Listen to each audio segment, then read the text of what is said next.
special guest of honor today is Mr. Fredman, Vice President, Marketing and Sales of the Port of Södertälje, the gateway to the capital region, Stockholm in Sweden.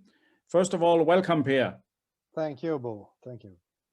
Tell me about the location of the Port of Södertälje and what makes you a strong player in the region here. There are several ports available. How would you describe your own port and what are the advantages? What you do when you buy some house or anything, you think about three things. It's location, location, and location.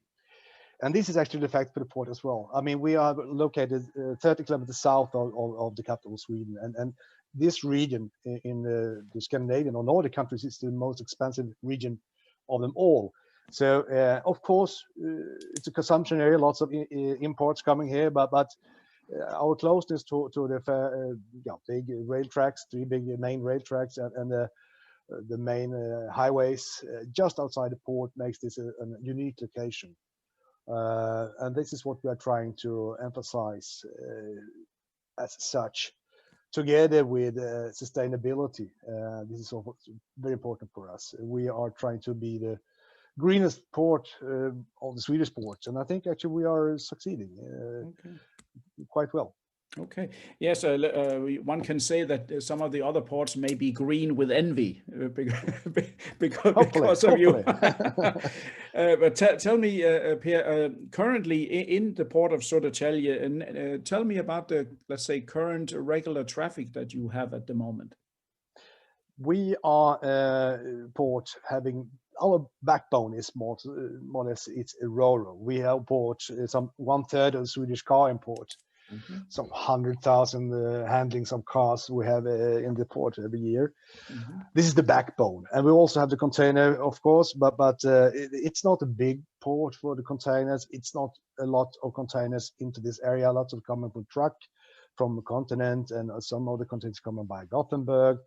In such, Sweden is a small country, but we are handling. We have the third container train coming. We're growing constantly on containers. I won't reveal the numbers because you will not be impressed, but we are trying to impress ourselves by growing two digits every year. Okay, so when you mention 1/3 of the cars coming into Sweden come in via the Port of Södertälje, that's quite a significant volume.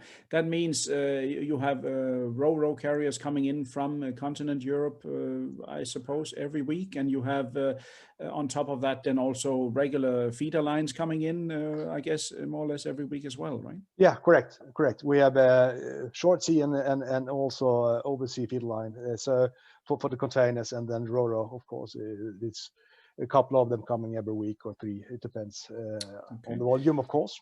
Okay, and I've seen with my own eyes a couple of times that you also are capable of handling inbound project cargo, at least coming from Asia. I've seen a couple of COSCO vessels in town, also from Western Bulkers in Singapore. They have been there.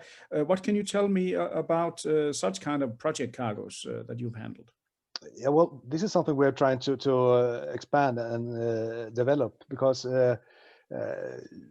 since we are rather limited with the containers, we need some more bones to stand on, so to say, legs rather. And what we are trying is to attract project cargos for infrastructure and building. Since there's lots of building in this region, we have a lot of house modules. We also have some steel bars and steel pipes for a couple of locks rebuilding in the close nearby, and also concrete elements and what have you, bridges, all those of infrastructure and building material that we can try to attract, we do.